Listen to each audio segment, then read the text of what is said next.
오늘 우리에게 주시는 하나님의 말씀은 이사야서 26장 16절에서 18절까지 말씀입니다. 여호와여, 그들이 환난 중에 주를 앙모하여 싸우며 주의 징벌이 그들에게 임할 때에 그들이 간절히 주께 기도하였나이다. 여호와여, 잉태한 여인이 산기가 임박하여 산고를 겪으며 부르짖음같이 우리가 주 앞에서 그와 같으니이다. 우리가 잉태하고 산고를 당하였을지라도 바람을 낳은 것 같아서 땅의 구원을 베풀지 못하였고 세계의 거민을 출산하지 못하였나이다. 아멘. 하나님의 말씀입니다. 할렐루야. 복된 날입니다. 하나님 주시는 은혜가 저와 여러분에게 함께하기를 주의 이름으로 축원합니다. 하나님을 믿지 않는 역사 선생님이 수업 시간에 학생들에게 진지하게 이야기를 합니다. 여러분은 성경을 사실이라고 믿습니까? 도대체 믿을 수 없는 이야기를 믿는 사람들이 이해가 가지를 않습니다. 그러면서 말합니다.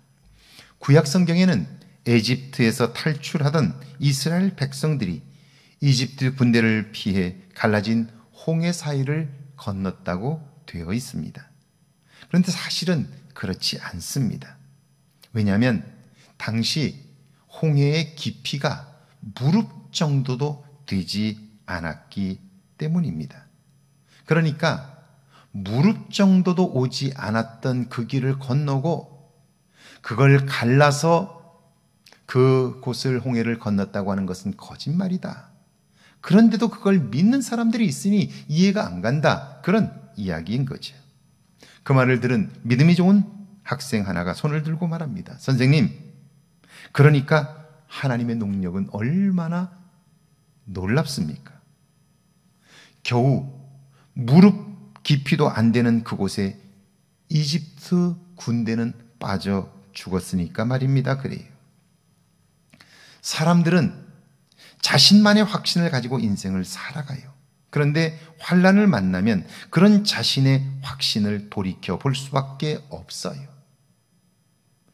그러면서 그 자기가 가지고 있었던 확신이 잘못되었다는 사실을 발견하게 되면 그 사람은 잘못된 확신에서 벗어나 새로운 진리를 향하여 돌이킬 수 있게 되는 거죠. 16절 말씀입니다. 여호와여, 그들이 환난 중에 주를 앙모하여 싸우며 주의 징벌이 그들에게 임할 때에 그들이 간절히 주께 기도하였나이다. 그들은 자신들의 잘못된 확신 가운데 살았던 악한 자들입니다. 그들이 환난을 만나자 자신을 돌이켜봐요. 그리고 알지 못하면서 아는 척했던 자신들을 발견합니다. 그리하여 하나님께로 돌이키죠. 자신들의 잘못을 인정하고 하나님의 도움을 구합니다.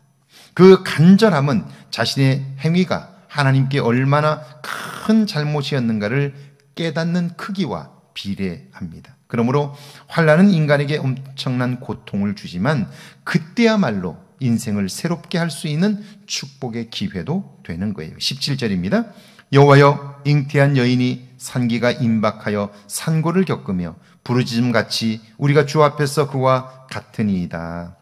자신의 잘못과 잘못된 나로 인하여 누군가가 겪었던 고통을 발견한 사람은요, 용서를 위하여 간절하게 기도합니다. 그 기도가 얼마나 간절한지 마치 산고를 겪는 여인처럼 부르짖는다. 그렇게 말씀합니다. 밧세바를 범한 죄악이 드러났을 때 다윗은 이렇게 고백하지요. 내가 죄악 중에서 출생하였으며 어머니가 죄 중에서 나를 잉태하였나이다. 이 말씀을 잘못 읽으면 죄는 자기가 짓고 그 책임을 어머니에게 돌리는 것처럼 여겨지는데 그런 말이 아닙니다. 나는 죄 가운데 잉태되어 죄에서 벗어날 수 없다 하는 고백이지요. 그런데도 나는 그걸 알지 못해서 엄청난 죄를 범하고 말았다는 거예요. 이 죄악을 범하고 보니까 죄의 포로가 된 나 자신을 발견한 거예요. 죄에서 벗어날 수 없는 나 자신을 발견한 거죠. 죄의 유혹을 이길 자가 이 세상에 없다. 그런 선언을 다윗은 하고 있는 거예요. 그래서 18절입니다. 우리가 잉태하고 산고를 당하였을지라도 바람을 낳는 것 같아서 땅의 구원을 베풀지 못하였고 세계 거민을 출산하지 못하였나이다. 자신의 죄악을 발견한 사람은 또 한 가지 사실을 깨닫습니다.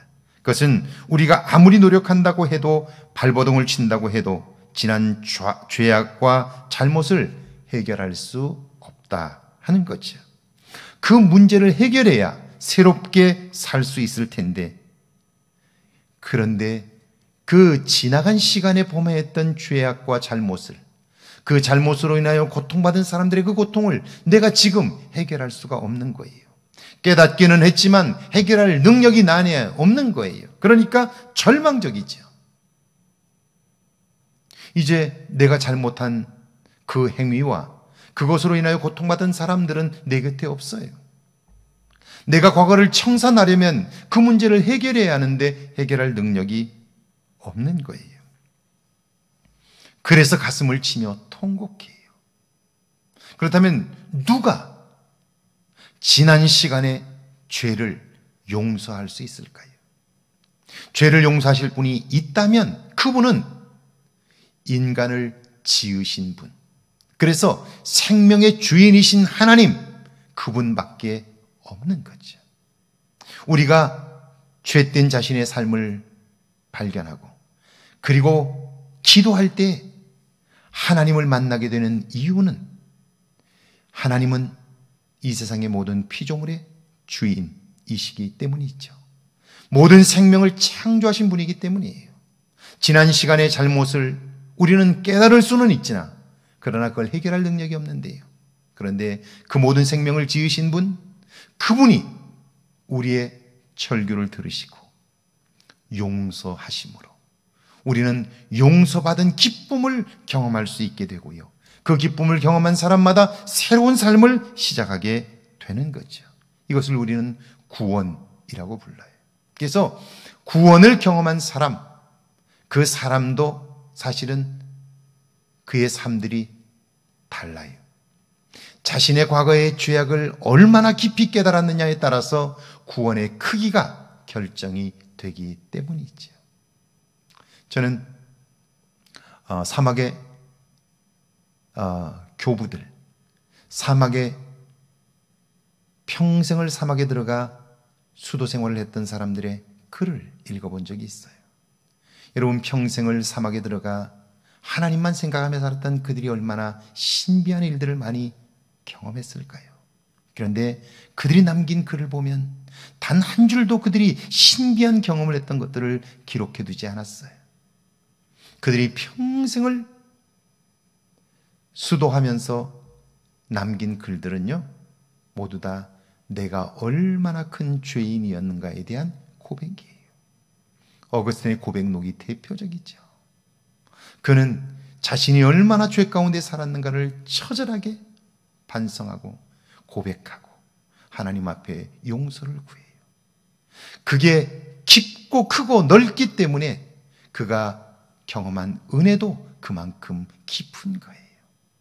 오늘을 사는 우리들이 과거를 돌이켜보며 하나님을 떠났던, 죄와 더불어 살았던 그때를 깊이 인식하지 못한다면 내게 주어진 하나님의 구원도 얼마나 크고 놀라운 은혜인가를 알지 못하는 거죠.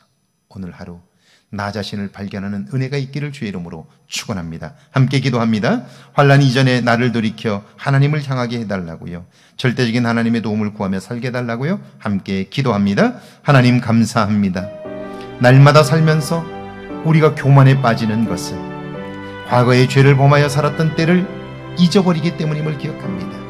그때의 죄악이 얼마나 크고 그것이 얼마나 흉포했는지를 알지 못하기에 우리가 얻은 구원의 크기도 내가 잘해서 되어지는 것처럼 여기는 어리석음들이 있습니다. 교만의 뿌리가 뽑히지 않은 채 구원을 노래함으로 그 구원의 깊이가 얕아 뿌리를 내리지 못하여 결국 그 구원을 잃어버리는 우리의 모습들이 있음을 발견하나니, 주님, 매일 매순간 절대적인 하나님의 도움을 구하게 하시되 우리의 지난 시간의 죄악이 얼마나 깊은가를, 얼마나 크고 얼마나 사악한 것인가를 알게 하셔서 그럼에도 불구하고 우리를 구원하신 하나님의 손길을 발견하는 은혜의 역사가 오늘 있게 하옵소서.